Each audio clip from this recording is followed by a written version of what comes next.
So would you like to lose weight and never have to go on a diet again?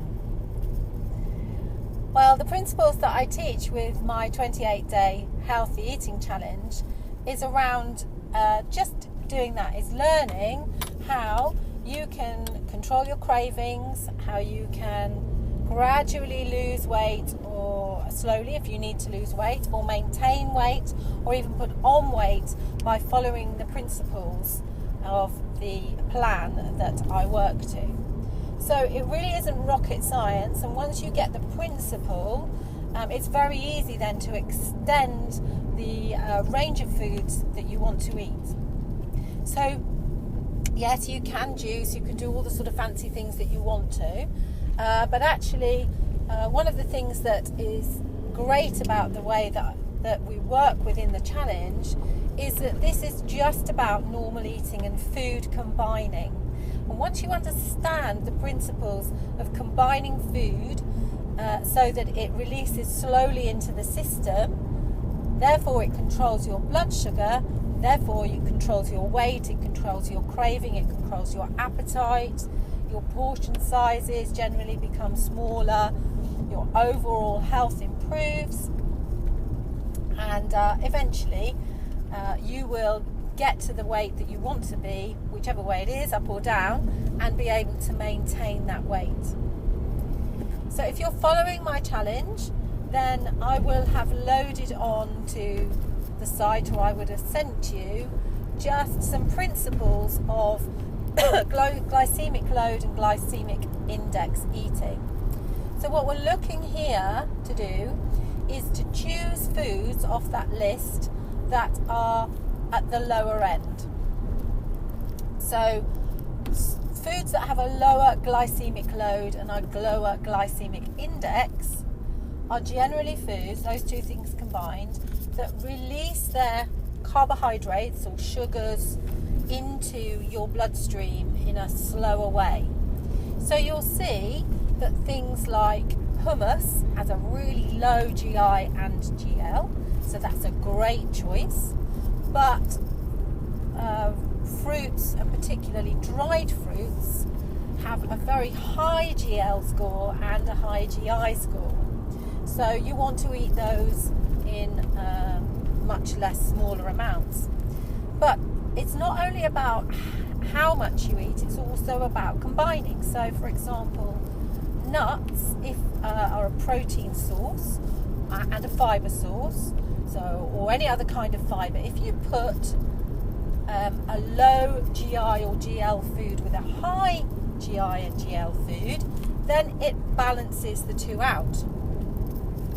Just took my hands, both hands off the steering wheel there. I promise you I'm fine. I'm going very slowly around a little country lane with my hands free. So food combining is all. So if you do want a little handful of sultanas, make sure that you also have some nuts to go with it. That would be my tip. If you do want to have a dessert, then if you added lemon juice to that dessert, that brings down the glycemic load of that food, releases more slowly. So apple cider vinegar will do the same sort of thing. So once you get hold of that sheet, really study it to see the things that are the better choices that you can make. For example, you might think that rice cakes are a really good idea, and I fell into this trap when I stopped eating gluten about 2 years ago. I thought, I can have rice cakes, that's going to be fine. But actually they have a really high GI and GL load, and so I stopped eating those. So the principle here is that we're trying to stop your blood sugar going up really, really quickly.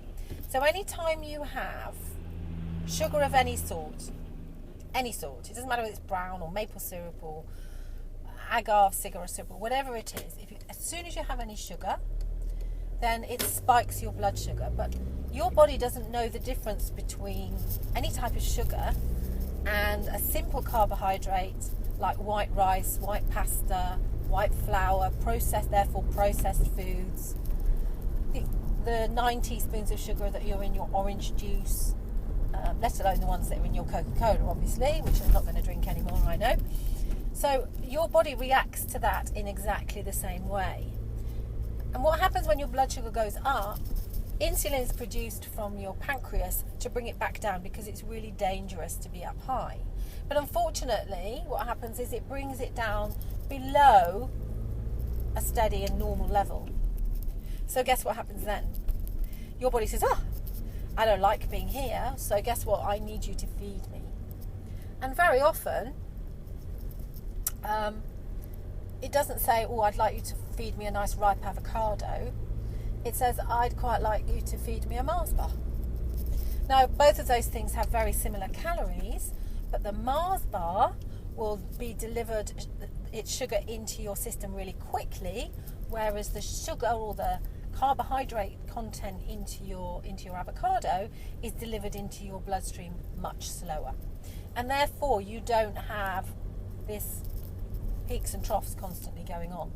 So the key here is to eat protein at every meal, to have fibre, added fibre, and if you can add fibre before every meal, that's great too, because that will slow down the glycemic index of your food, and to eat more little and often. So you may find that if you do get cravings, that you may well be better to have 3 meals and then maybe a couple of snacks in between as well, and then maybe even one before you go to bed. So I very often will have a couple of oat cakes with just some butter on, or maybe a little bit of hummus or goat's cheese. And this will stabilise my blood sugar overnight, and then I'm much more likely to wake up. Those of you that get migraines and headaches overnight, or that do have insomnia, sometimes if your blood sugar is out of control, you're waking up because you're hungry. You've got a blood sugar dip. Okay, so I hope that helps. Make sure that you study the chart. Once you get the principles, it's really easy to follow. And what I suggest you do is you tweak some of the foods that you eat already. Maybe change the white rice for the brown rice. Maybe change some of the portion sizes in the food combines. But the principal thing is that you must get protein into every meal. So that's a bit more tricky if you are a vegetarian, but there are some really good sources of protein that you can go to. But it is really vital that you have that protein, because our body doesn't store protein. So let me know how you get on. Let me know if you find this easy to follow, and if you require any more help, then just ask. Please do post me a question. So this is Gill, the Lifestyle Leader, and I'll speak to you real soon.